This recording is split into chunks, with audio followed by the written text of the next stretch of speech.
And carcinogenicity is a property of an agent that after exposure to it, it could increase or induce mutation or malignancies, and it could result in formation of tumors or increased incidence of malignancies. Or it might shorten the time of tumor occurrence, and usually it occurs through either genotoxic pathways or non-genotoxic pathways. So for genotoxic, non-genotoxic pathways, it could be cytotoxicity, cell proliferation, hormonal changes, or it could be damaging some key proteins within the cell. And genotoxic events could be adduct formation, DNA strand break, faulty repair mechanism, base dimerization, and also chromosomal aberration. I have to say that not all genotoxic agents are mutagens, and mutation is a heritable change in the DNA that stays in the sequence, and it's permanent and it can be passed on. And not a single assay can detect all mutations. So that is why we have so many assays for detection of genotoxicity.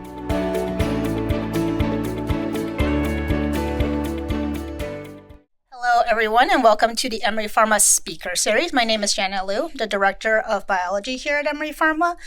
Today is my pleasure to be welcoming Dr. Toufan Parman to Emery Pharma. She is a board-certified toxicologist and has done extensive work in cell signaling in cancer research.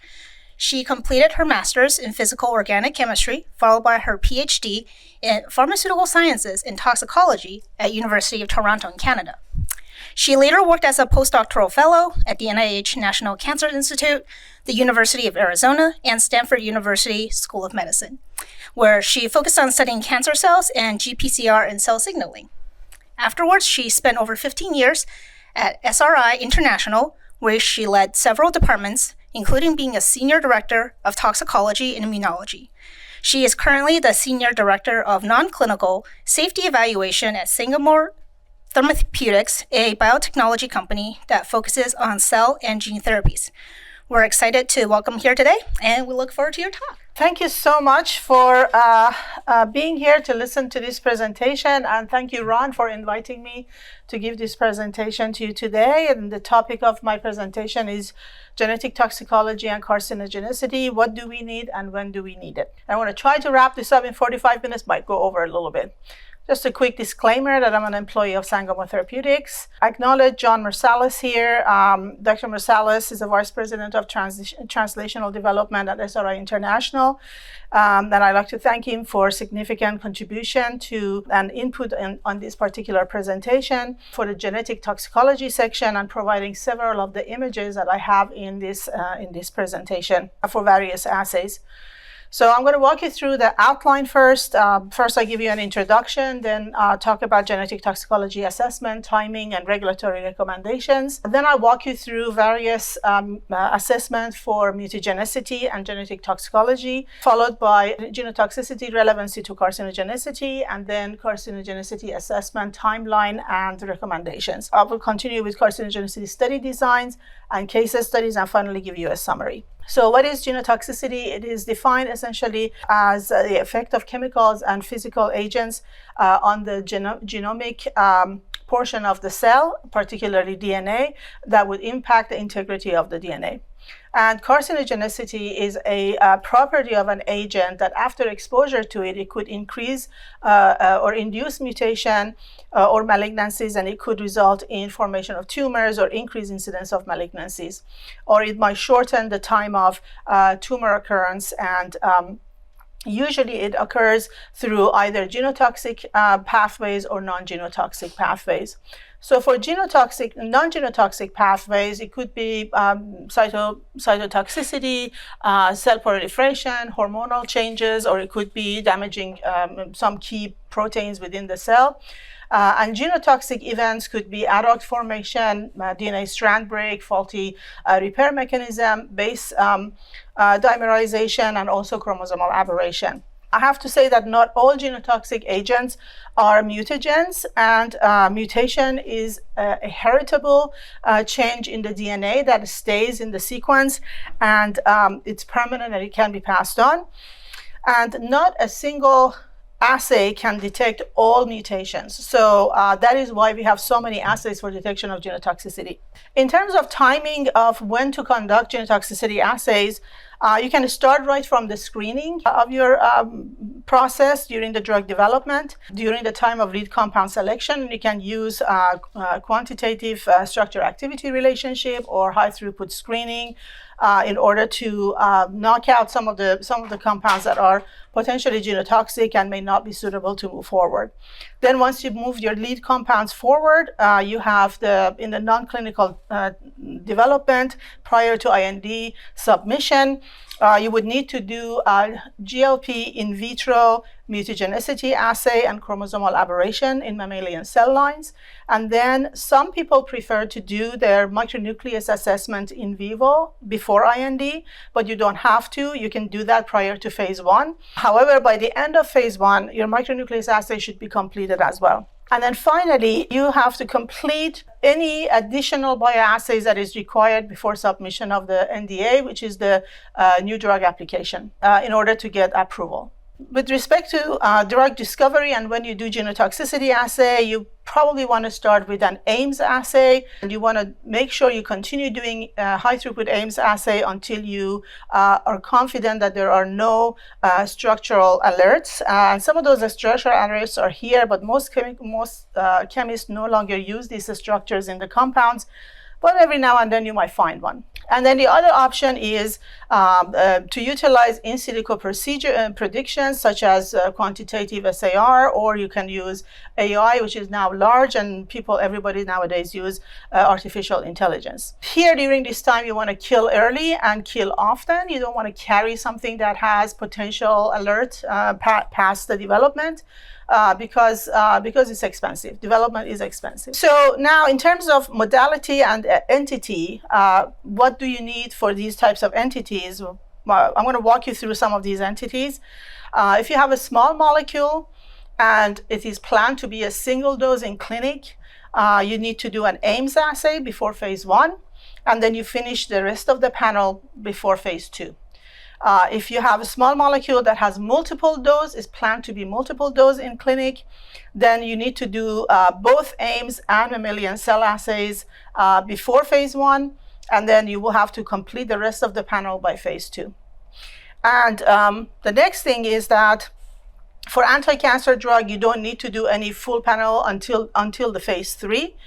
Biologics don't have a standard genotoxicity assessment the way we do it for small molecules.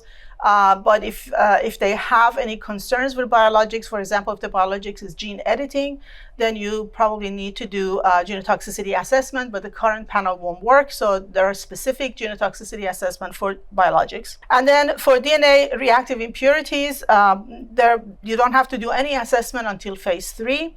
So today I'm really focusing on the top 2, which is mainly small molecule. But I have to tell you that irrespective of whether you have single dose in clinic or multiple dose, most companies choose to actually do all of their genotoxicity assessment before phase 1 during the IND submission. Because these assays are cheap, it's safer to go with a peace of mind to the clinic and not worry about genotoxicity. So in terms of the panel of assessment, there are 2 options according to the ICH S2R1 guidelines. The option 1 is to perform Ames assay and then to select one of these assays, either a chromosomal aberration or micronucleus assay or mouse lymphoma assay. These are in vitro assays. And then also to select one of the in vivo assays in micronucleus assessment. So it could be either acute standalone or it could be integrated into your 28-day or standard GLP tox study. So that would be option 1. And then option 2 is, again, you can choose to do an Ames assay. You can select to do one of these micronucleus assays. And then you select one of the assays listed down here, either COMET, UDS, transgenic mouse model, rodent model, or PIGA.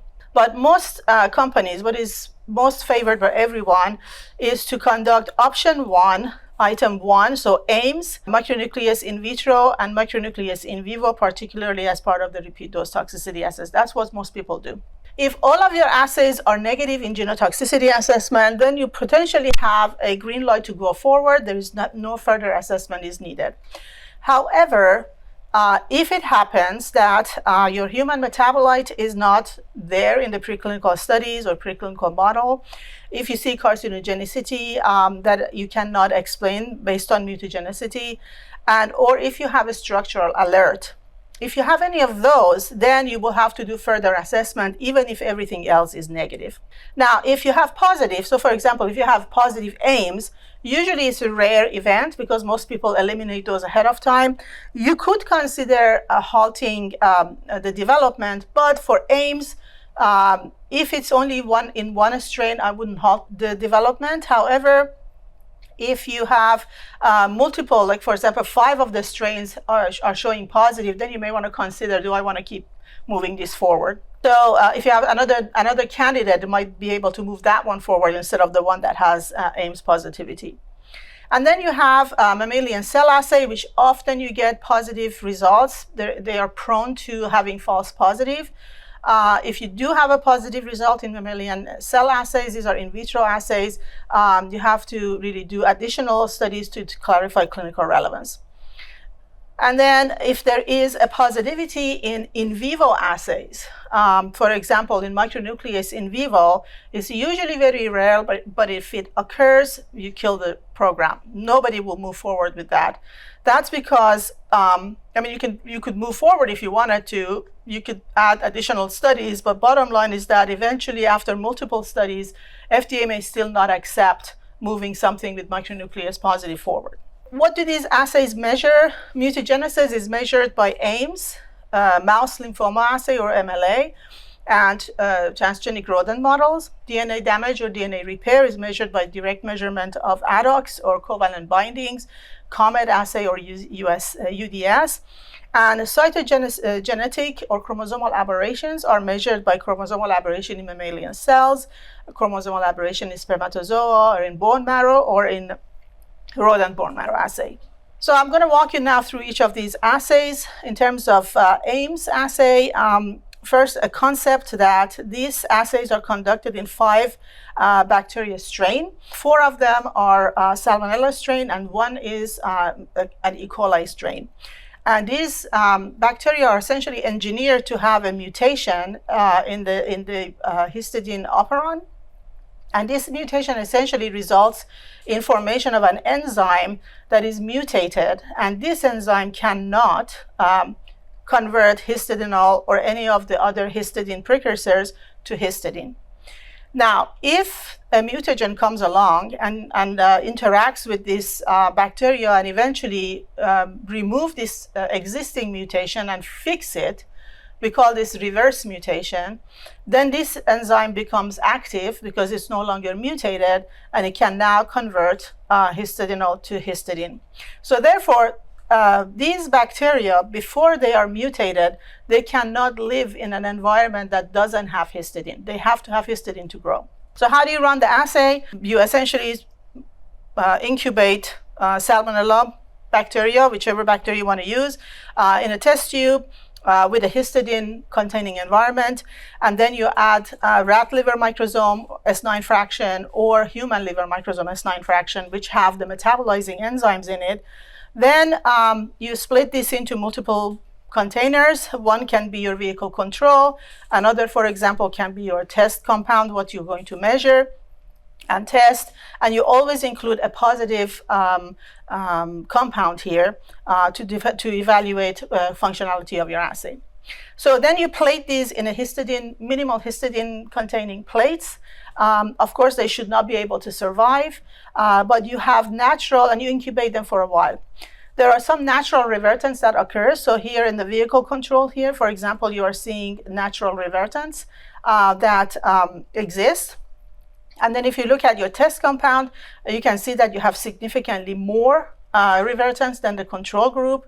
And if you look at your positive control, you can see the plate is covered with the revertants. So this one is actually a very strong Ames positive control. So here's an example of how we present the data. Essentially, you have on the y-axis, you have the number of revertants per plate, and on the x-axis, you have the dose. In the tubes that do not have the S9 fraction, you will see no mutation. This is for benzoypyrene in TA100. you see no change, no mutation happening. But when you add the metabolizing enzyme, you can see that there is a dose-dependent increase in revertant formation. So what this is telling me is that benzoypyrene requires metabolic activation to become a mutagen. So there is a bioactive material there. Moving on to the MLA assay, this is very similar to the Ames assay, with the difference that this is now a forward mutation. This assay is conducted in L5-1787 lymphoma cells. And essentially these cells, when they are in a heterozygous format, the TK plus minus, they have the ability to incorporate thymidine kinase into the cell, and then they will die once they incorporate. Now, if you add a mutagen to this assay, it can convert the TK plus minus heterozygous to the homozygous version, the minus, which essentially would be a knockout. Now, these particular cells that are mutated, they cannot incorporate TFT, and therefore they can survive. Now, this assay usually have large colonies and small colonies. Large colonies are showing essentially point mutations, so you count those for point mutations. And the small colonies are representative of cytogenic changes, and you count those for those. They're very sensitive to pH, sensitive to cytotoxicity, and also osmotic changes. And because of that, there is a huge number of false positive in this. So one of the important things for you to do when you use this assay is to do a dose range finding to make sure that you select the top dose correctly. So here is an example of an MLA where we are doing a cytotoxicity assay first to select the top dose. And usually the standard is that you either do 24-hour exposure of the drug to the cells without the S9 fraction, or you may be doing 4-hour with and without S9 fraction. And so what you want to really see is where you find your 20% RSG, which is essentially the relative suspension growth. At 20% RSG, you have 80% cell death, and you do not want to be more than that. So that's according to the guidelines. So here you can see that for the 24-hour, we have achieved the cell death at around 25 microgram per mil. This is, of course, more than 20%. If you look at the 4-hour with and without S9 fraction, you can see that with S9 fraction, we are at 200, and with S9 fraction, without S9 fraction, we are at 400. In order to select the top dose from here, we need to look and see where the 20% falls. However, we didn't have any dose levels at which for this particular assay, we had 20%. So they elected in this experiment to go with the 65% RSG. That means they have 35% cell death here. And then here you can see that the top dose for the 24-hour would be somewhere around 5. And the top dose for the 4-hour with and without S9 fraction would be somewhere around 160 microgram per mil. So what they did is they did exactly that. In their MLA assay now for oxfendazole, they conducted the 4-hour exposure without S9 fraction at doses of 10, 20, 40, 80, 160. And as you can see, there is no mutagenicity here. They did a 4-hour with S9 fraction, and for this they did not only one assay but two, because they wanted to have a confirmatory assay. So there's two sets of 4-hour with S9. Again, you see no mutagenicity compared to the positive controls. And then for 24-hour, they used the 1.25, 2.5, and 5.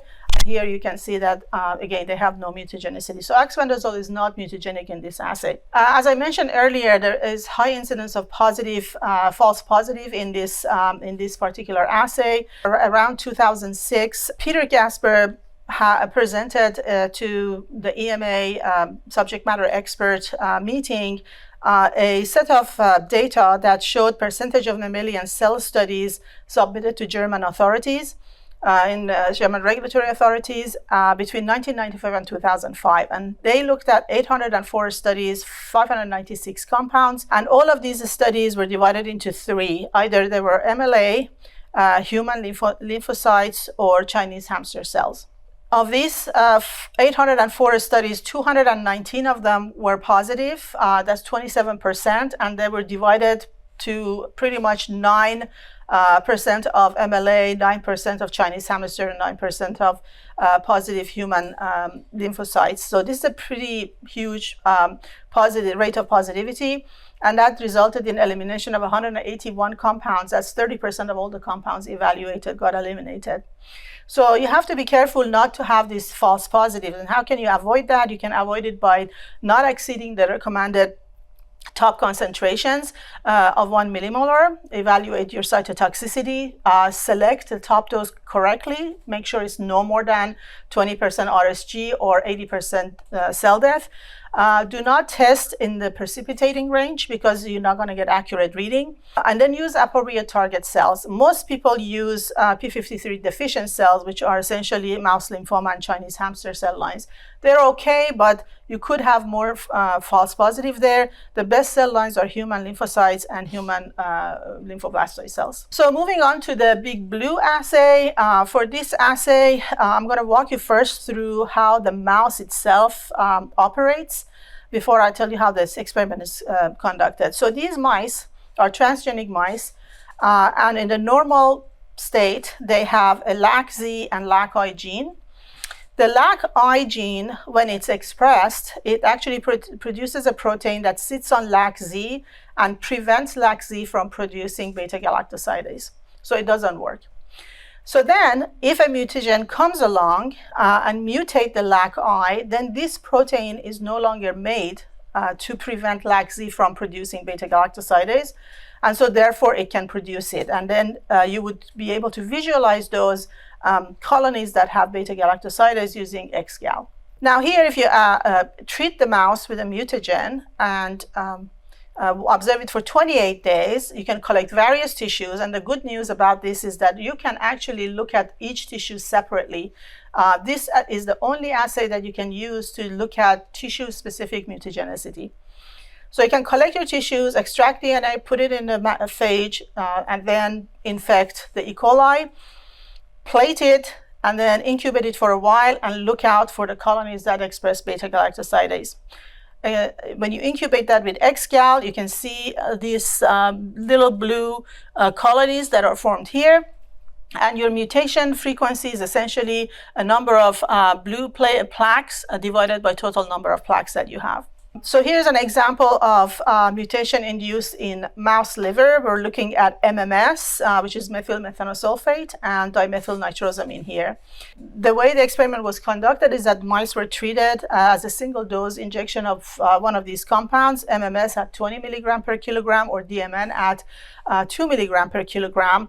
And then they evaluated mutations on day 1, 8, and 22. First of all, DMN and MMS, they are both Ames positive. They shine in Ames assay. And they're also both methylating agents. However, if you look at this assay, you can see in this particular Big Blue, MMS is not mutagenic. DMN is mutagenic. But what is interesting is that DMN is a known liver carcinogen. MMS is not a known liver carcinogen. So what you can see here is that, first of all, Big Blue correctly identifies the tissue-specific mutagen, and that not all mutagens in Ames test cause mutagenicity in vivo, and not all mutagens that are Ames positive are carcinogen. So that's why you don't want to throw the baby out with the bathwater when you're doing the Ames test. Moving on to the PIG A mutation assay. First, the concept. So PIG A essentially stands for phosphatidylinositol glycan class A. And this has a gene PIG-A that can pump out what is called GPI, which is a protein that can connect the GPA, which is GPI anchored protein. GPI anchored proteins could be many. I'm here showing only CD59 as an example. So in the endoplasmic reticulum, these GPI and CD59, they can combine and they can then come out and be presented at the cell surface. If a mutation happens in the GPI, in the PIG-A gene, then what will happen is that this GPI is no longer formed, while CD51 can still be formed. And so because there is no GPI, CD59 cannot be presented on the cell surface. Now, this is essentially happening in the progenitor cells in the bone marrow.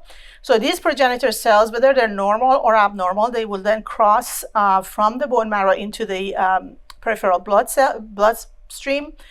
And now, if they are normal, you can detect the CD59 on the surface of the cell, red blood cells, using an antibody that could fluoresce green, for example, or you would have a mutated form, in which case there is no CD59, and you probably detect them using a different kind of antibody, and they will show a different location. So here is the forward light scatter for flow cytometry, and down in the fourth quadrant here, you see the mutated one, whereas in the top upper part, or the third quadrant, you see the wild type red blood cells. Here's an example of how these studies are conducted. One thing I forgot to mention here is that actually PIG-A gene is expressed in both males and females. Male is on X chromosomes, so males have one and females have two, but in females, one of them is silent. So you can generally use males. You don't have to use males and females. And you can use control and 3 dose levels. The top dose will have to be a maximum tolerated dose or a limit dose. Then you collect blood throughout the 28-day study, or 56-day study, if you will, at pre-dose, day 1, day 15, day 29. This is the dosing period, or during the recovery on day 50, 42, or 56. If you're looking at red blood cells, the mature cells, you want to look at greater than 10 to the 8 cells. And if you're looking at reticulocytes, you want to look at greater than 3 times 10 to the 6 cells, so that you can have some power of assessment. So here is an example of ethyl nitrosourea mutagenicity in this PIG-A assay. Here the animals were treated with 40 milligram per kilogram of EU one time, 6 rats per groups. If you look at pre-dose, you can see here there is no mutant red blood cells. And if you look here, you can see that now after dosing, they have some mutants are formed. Then you can present that in a graphic format. Here on the y-axis, you would have the negative CD59 negative RBCs. And on the x-axis, you have the days of collection. And you can see on day 0 and 7, they see nothing. But suddenly on day 14, they begin to see mutagenicity of ENU. And then, of course, that increases as the time goes by. At what stage, you mentioned you try to, as you're developing your compound, you want to be judicious in terms of when to do these studies. So at what point are you doing this? Are you doing this at pre-IND stage? I would do those all at pre-IND stage. AIMS and in vitro mutagenicity assays, I would do them all before IND. The mouse study? The mouse study, also before IND. The only thing that I wouldn't do before IND, if at all, I like to do all of them before IND, but in vivo micronucleus assay, you can do it post-IND, but financially it's better to do it before IND as part of your toxic study. Cost-wise? Cost-wise, yeah. What kind of cost? Oh, it depends.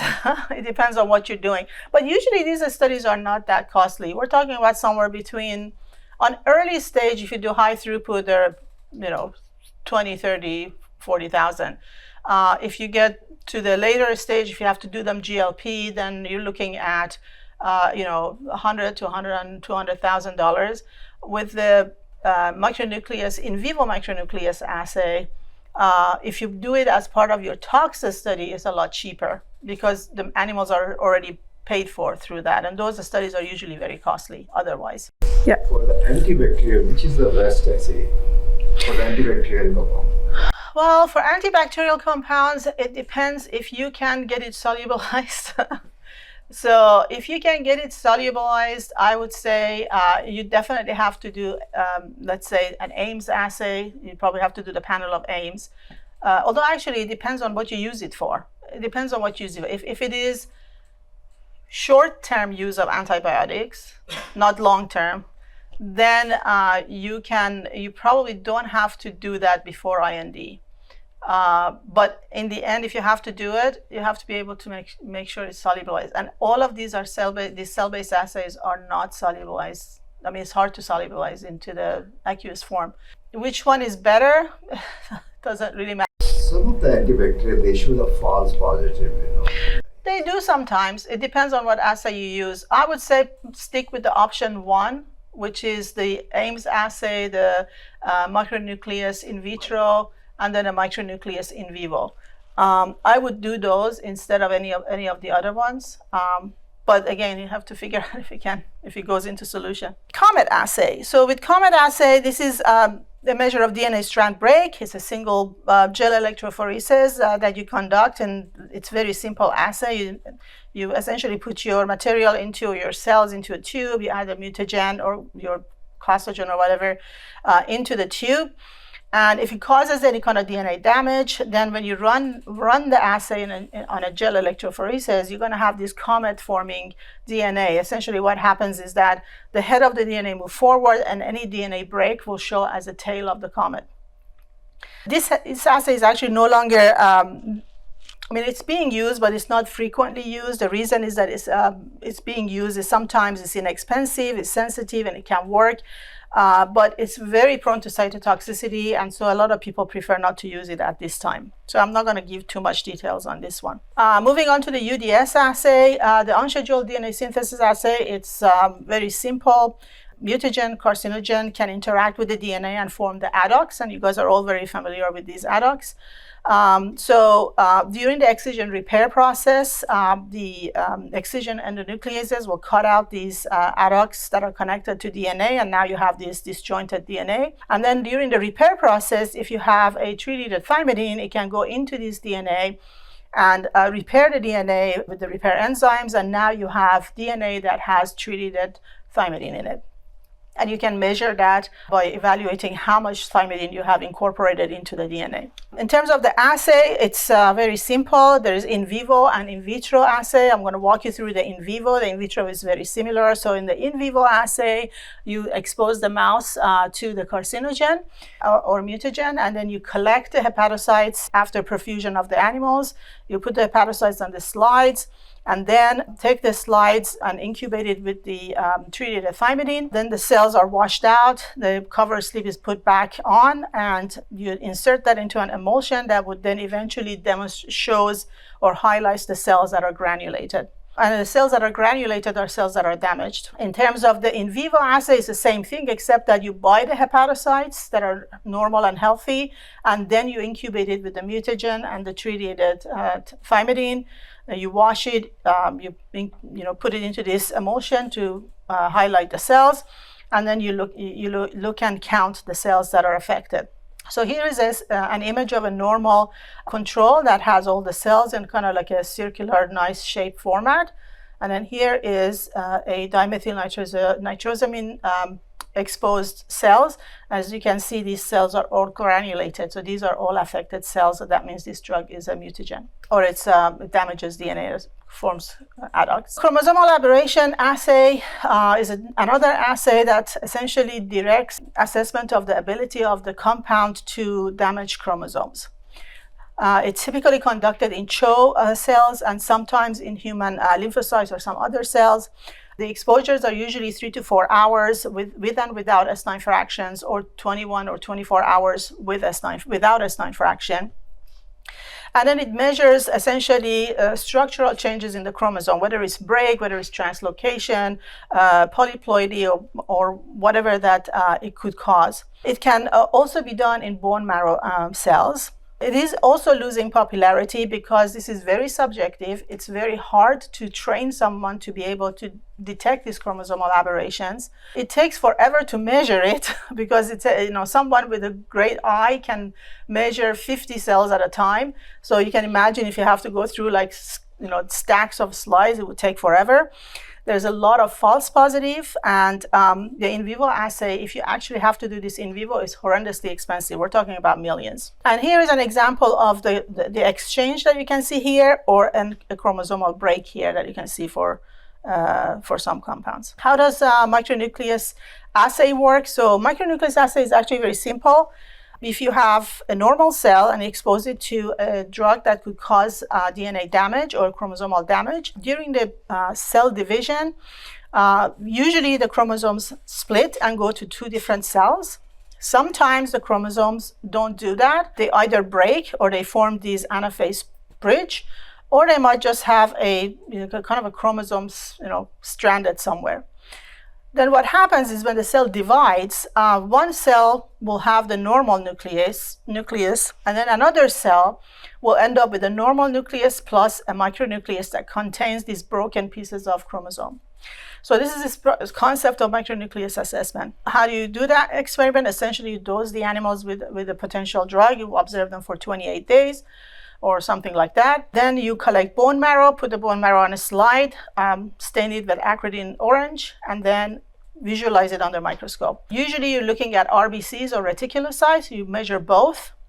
Here you look at mature cells that they're not stained. The immature cells are usually stained orange. And then the immature cells that have the micronucleus, that have a yellow dot in there. So here's an example of an in vivo mouse micronucleus. You can see red blood cells are not stained. White blood cells, are stained, but they don't have any nucleus. And then here you can see that the reticulocytes have this yellow micronucleus in them, and reticulocytes are immature red blood cells. This is an example of a 28-day, twice-daily dose administration to rodents for a compound A. I cannot disclose the name of the compound. The positive control was cyclophosphamide, and we were looking at polychromatic erythrocytes, which is essentially the red blood cells that have micronucleus on the y-axis. And then on the x-axis, you can see the dose levels of the compound A, 300 milligram per kilogram and 1,000 milligram per kilogram. So, Toufan, so for example, you have your pre-IND, you're conducting this micronucleus assay, you see this spot. What is the decision at this point? Is the compound dead? The compound is dead. Yeah. But what if this is the only thing that's happening? Everything else is? It doesn't matter, because the micronucleus essentially trumps everything else. Now, if you have invested already so much into this program with the micronucleus assay showing positive, then some people might choose to actually go and do additional assays to demonstrate human relevancy and say, is this only happening in rodents or can it happen in humans? So then you have to go and repeat that in human cells. Then you have to demonstrate it doesn't happen in human cells. And then if you do that, then they wonder, then you probably have to do multiple other assays to show that maybe somewhere else you missed it. Because again, you only use 3 assays to go to IND. They might take you back and say, do additional in vivo assays. So then you have to do all of those. It's costly. I wouldn't, if I were to advise my company, dump the one with the micronucleus, go with the backup compound. If you don't have a backup compound and that's your only baby, then you have to decide you want to spend all that money or not. And most often, if you have micronucleus in rodents, you're probably going to have micronucleus in human. It's very sensitive in that way. So in this particular assay, you can see that CPA is positive, which is expected, and then the drug itself doesn't have any micronucleus formation. So what is the experiment like? Essentially, in terms of in vitro micronucleus assay, it is very similar to the in vivo micronucleus assay. It is very sensitive. You can use various cell types. Before even you go to animals, I would recommend doing this one.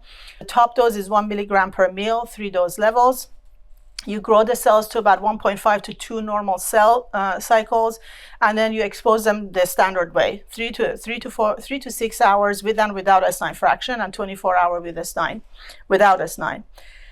Then you stop the cytokinesis, which is essentially you stop the cell division at the time that the 2 nucleus haven't separated yet, or the cells haven't separated yet, but the nucleus has separated by adding cytochalasin B. And then if there is any micronucleus, you will not see it in the binucleated cells. You stain them with CREST and you visualize it under microscope. Here is an example of a binucleated cell that hasn't gone through a complete division. You can see that it has 2 normal nucleus, and then, or nuclei, I should say. And then here you can see a binucleated cell that has 2 normal nuclei plus a micronuclei here. And then here is how you graphically present the data. Again, you have compound A that we're evaluating at multiple dose levels. And then the positive control is mitomycin C. You can see that mitomycin C is pretty positive in this assay, but in this case, the compound A was also positive at any dose levels we've given. So you can see this compound is practically probably going to die. I remember this compound actually. We ended up killing it.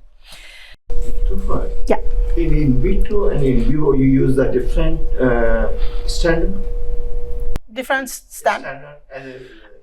So no, the standard. So for the in vivo assays, Cyclophosphamide you use. we use cyclophosphamide for You're using mitomycin. reason behind that. I think it's just because it's easier. They had probably for this stage, they had slides that were already prepared before. Because sometimes you can do these assays, but you don't have to do your positive control at the same time. So you just have slides. And sometimes they have that material in-house. So you could potentially also use cyclophosphamide. It's just that we use this at that time. So what is the relevancy between genotoxicity and carcinogenicity? Well, as I mentioned, not all genotoxic compounds are carcinogenic, and not all carcinogens are mutagenic or genotoxic. There is a single positive results in genotoxicity assay does not necessarily mean that you're going to kill your product, but you have to then do additional assay to show human relevancy. You have to make sure that you do cancer risk assessment for your drugs before you continue into your clinical trials.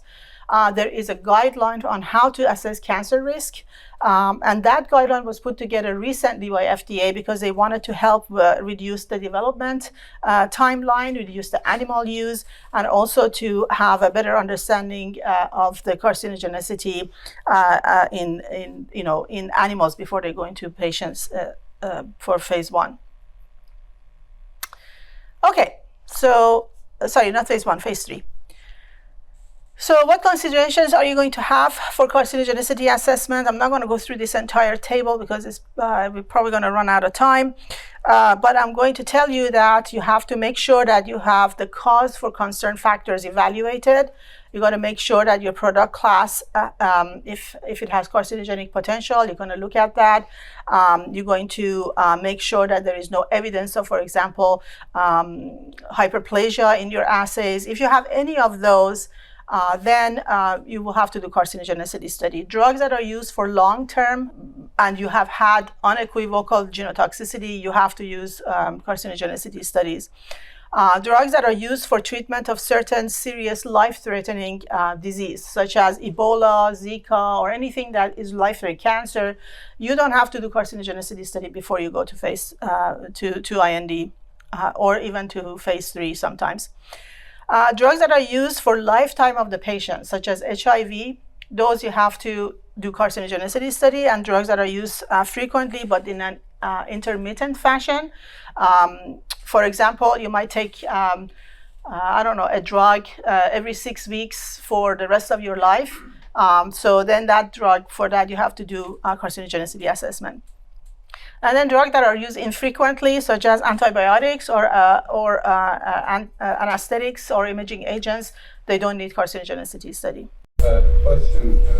So what about some of the older drugs that are in use? They were invented in the 80s, and such as lisinopril. I call it lifestyle drugs. Lipitor. And some of them have been done genotoxic studies and carcinogenicity studies. Some of them have not.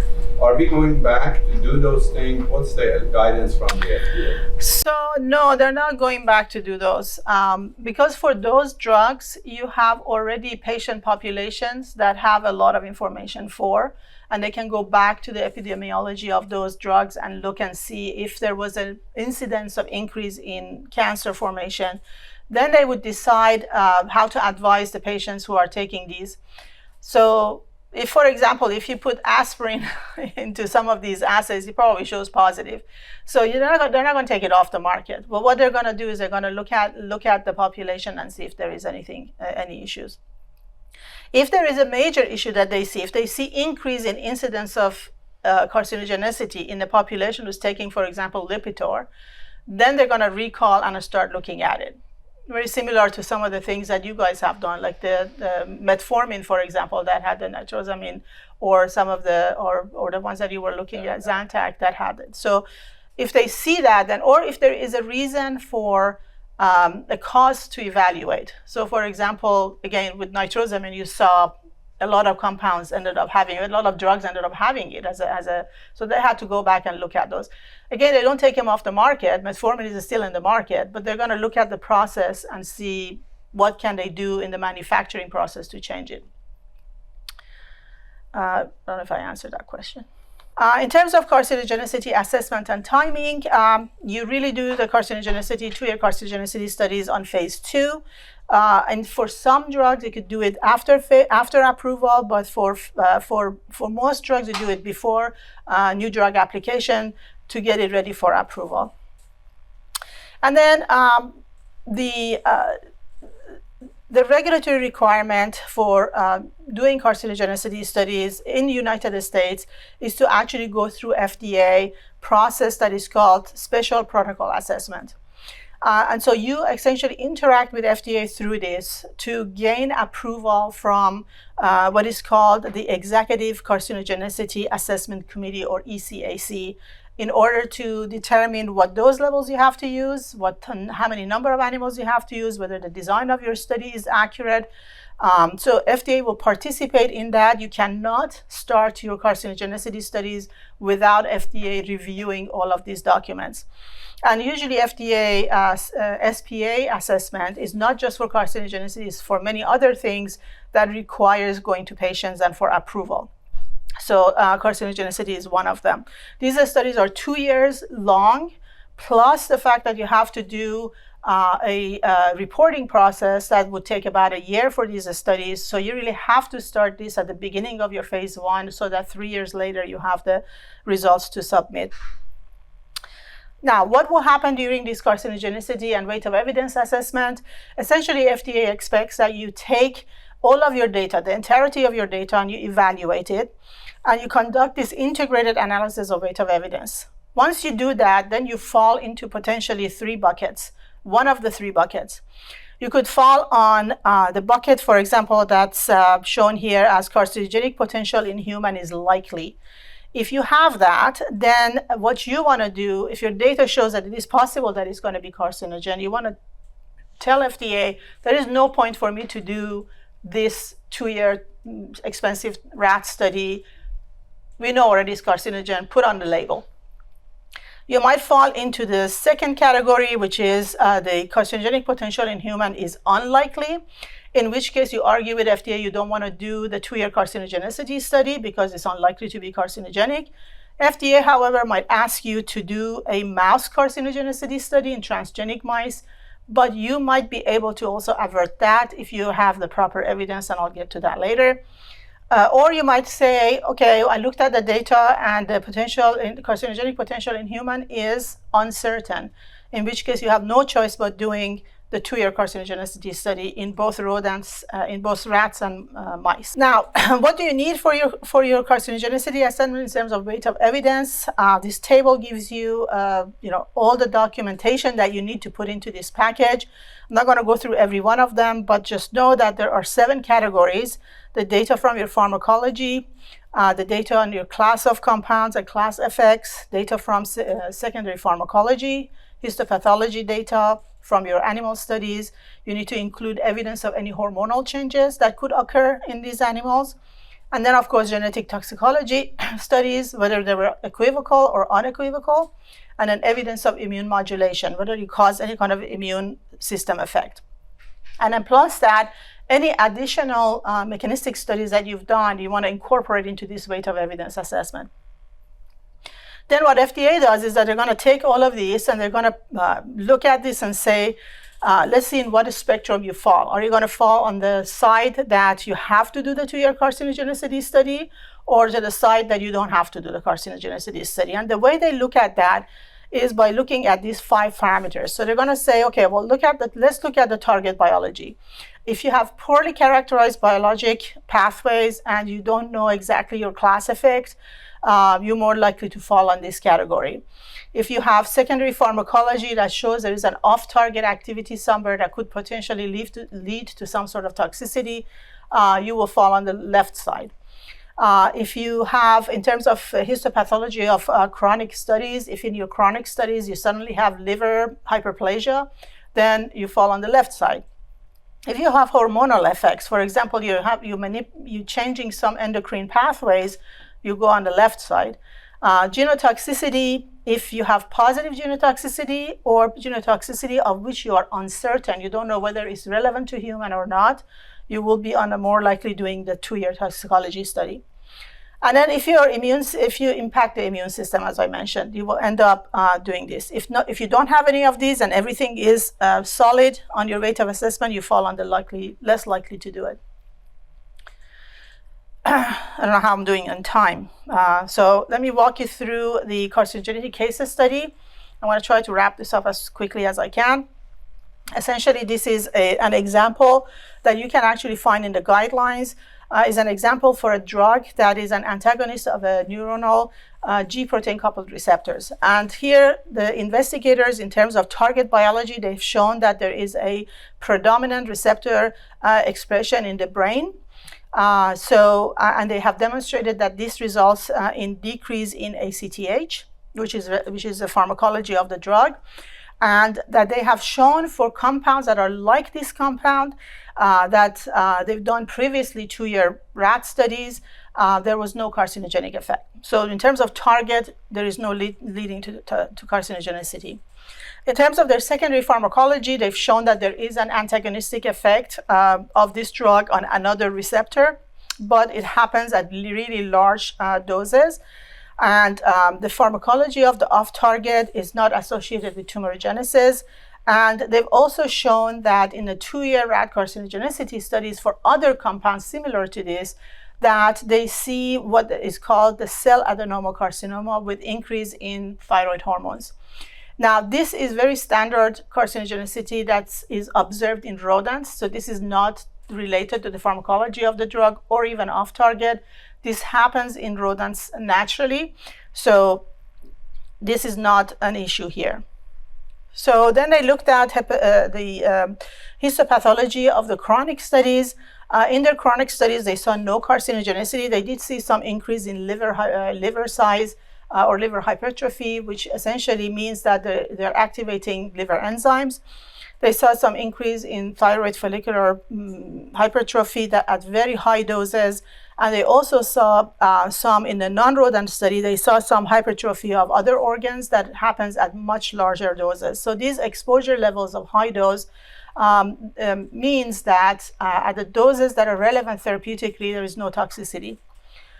And then looking at the hormonal effect, in the chronic rat studies, they did see the adrenal weight decrease in the histopathology, which is consistent with decrease in ACTH, which is the pharmacology of the drug. In the chronic rat studies, they saw no reproductive effect. And in the rat fertility studies, they saw lowering of the pregnancies. But that doesn't really mean, but that happened at high doses and again, not at therapeutic doses. Their genotoxicity was normal and their immune system was not impacted.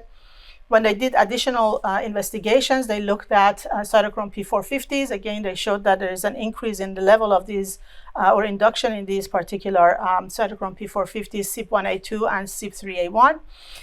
They did see, interestingly, bone and teeth fluorosis, and fluorosis is actually serious and it could lead to carcinogenicity. However, this was only observed in rodents and not in human. Again, they're showing the relevancy to human, and there is no relevancy to human here. Based on this, the investigators essentially argued that they do not need to conduct a 2-year carcinogenicity study because it does not add value, because it's not a potential carcinogen. It's not likely to be carcinogen in human. So based on that, they got the green light to go. Now, 2 more slides and then we wrap up. Just talk about the 2-year rodent carcinogenicity study and the design of these studies. With respect to the rodent toxicity, if you do rat 2-year study or mouse 18 to 24 months study, for rats you need 50 male, 50 female. For rodents or mouse you need 60 male, 60 female. per group. The evaluations include mortality, morbidity, clinical signs, body weights, food consumption, necropsy, organ waste, histology, histopathology, and so forth. And FDA may ask you to actually do control and high dose, but Europe may ask you to evaluate all those groups. And of course, you have to do statistical analysis. But the key part of these studies is to interact with FDA about the top dose. You cannot select your top dose based on the maximum tolerated dose. So you have to select it based on the criteria that are either, for example, your dose is higher than 25-fold rodent human AUC that you usually determine from your toxicokinetic studies. The dose that causes saturation in metabolism or absorption. You could select a dose that is a maximum feasible dose, a limit dose, or you could select a dose at a maximum pharmacodynamic response, but not any higher than that. The mid dose is geometrically selected, and low dose you should still have some sort of a rodent to human ratio of AUC. FDA might ask you to do 2 controls instead of 1. You might have a control for the vehicle and a positive control. The species, if you use CD1 mice or Sprague-Dawley rats, you probably have to do a short pharmacokinetic studies, particularly if you have not used these particular animals in your tox studies. Also, the CD rats, if you use CD rats, you probably have to use more animals because their lifespan is shorter. So this 50 male, 50 female is for hand blister. You don't have to do toxicokinetic evaluation. You don't have to do ophthalmology evaluation. In terms of clinical pathology, FDA doesn't ask for it. European may ask for hematology. And then, of course, they want all of your carcinogenicity studies to be conducted in the same facility. There's a good reason for that. I won't get to it, but you can ask me later. In terms of the transgenic mouse studies, these studies are shorter. They're usually 6 to 8 months, and it's preferred by FDA that you first use this type of studies. Again, the number of animals is very limited, 25 male, 25 female. It's a lot lower than the other one. The evaluations are identical to the other study, the rodent study, that are not transgenic. In terms of recommendations by FDA, they usually expect you to do a transgenic mouse study. They want you to prioritize this. However, if you can show in the weight of evidence that you are definitely sure that it's not going to be carcinogenic to human based on the data that you have so far, or if you show that the data indicates that only subtherapeutic level of the drug can be reached in these animals, then you don't have to do this transgenic mouse study. In terms of the top dose, very similar selection, except that for transgenic mouse studies or for the mouse studies in general, you're supposed to use greater than 50-fold rodent human AUC. Remember, for the other study was greater than 25-fold. This is greater than 50-fold. The rest of it is pretty much the same, except that for species, you use RAS-H2 transgenic mice, but some people may use P53. And so in summary then, you can use early screening to get rid of your unwanted drugs early and often. You can use QSAR, and you can use high throughput AIMS. The battery of genotoxicity tests has not changed over the past 25 years, with the exception of adding the in vitro micronucleus that wasn't there before, and a PGA assay that is new. And also the top dose for the in vitro mammalian assay is now reduced from 10 millimolar to 1 millimolar, which would help with this stability issue, with this solubility issue. Some genotoxicity assessment is still required before the phase 1. In fact, I would say all of it is required before the phase 1. In vitro genotoxicity results trump in vitro. So if you have in vivo toxicity, trumps the in vitro. And carcinogens can be genotoxic or non-genotoxic. You need to do weight of evidence to demonstrate that you do not need to do a 2-year carcinogenicity study. I would recommend that to everyone to do it anyway. And for weight of evidence, you have to go to FDA and use the SPA ECAC system. And then, of course, your top dose for the mouse studies is, for the rodent studies, is greater than 25. For the mouse transgenic studies, is greater than 50-fold rodent to human AUC. And I think with that, I'll stop. Do I foresee that if the genotoxicity assays will change with the modality of the drugs? Well, yes, they do. So it depends on what the modality is. They're still in the situation where if you're using small molecule, you use these panels. But again, for biologics, you don't use these panels. There is a complete different way of assessing genotoxicity in biologics. You have to do integration assays. You have to look and see where in the DNA is integrating. You have to, there are several other assays that you look at in order to assess whether genotoxicity happens in biologics.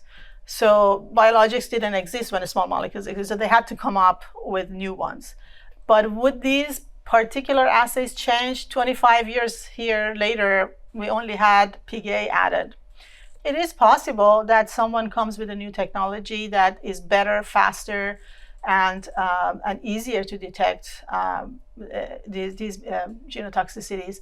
But the issue is that even if you come up with a new assay, these assays will have to be validated and we have to be reproducible.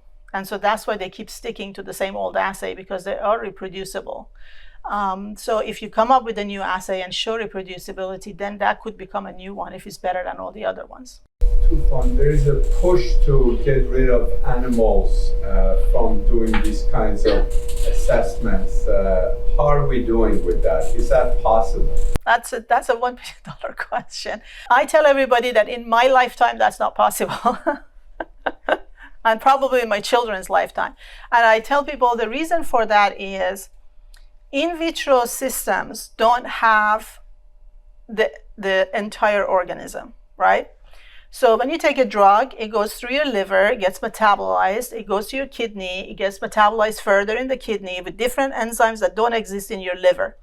As it goes through your guts, it gets metabolized more there, and there are bacteria, gut bacteria, that could also protect you from some of the toxicities because they will just metabolize and get rid of it and prevent the bioactivation. But if you look at an in vitro and you don't have the guts and the liver and the kidney, how do you mimic that? So yeah, you could potentially have now a system, elaborate system. They have like these microfluids and they have like 3D cultures now that they try, but again, it's not always the same as the organism. Another example is, for example, receptors. Not all cell cultures that you have all the receptors or the channels that you need for these drugs to get into the system. So a lot of those are missing. And if they end up developing something that has all of those, then you already have an organism. That is maybe not natural organism, it's a synthetic organism, then the ethic issues with that comes. So I think when somebody asks me, is that possible? No, I don't think you can replace it. But what you can do is to minimize the number of animals used. And that's what FDA came up with, this particular weight of evidence. Can we use weight of evidence? Can we use the in vitro to screen majority of the bad ones? And if something passes the in vitro, then the chances are that it should be passing the in vivo, hopefully. So when you go to in vivo, you minimize the number of animals that you're using. And that is possible, and that's what they're doing. They're doing that for reproductive toxicology studies, where they do a lot of in vitro assays to see if the drug has an impact on the embryo. And then based on that, then they select their drug, then they take one drug only to the reproductive tox to check the box.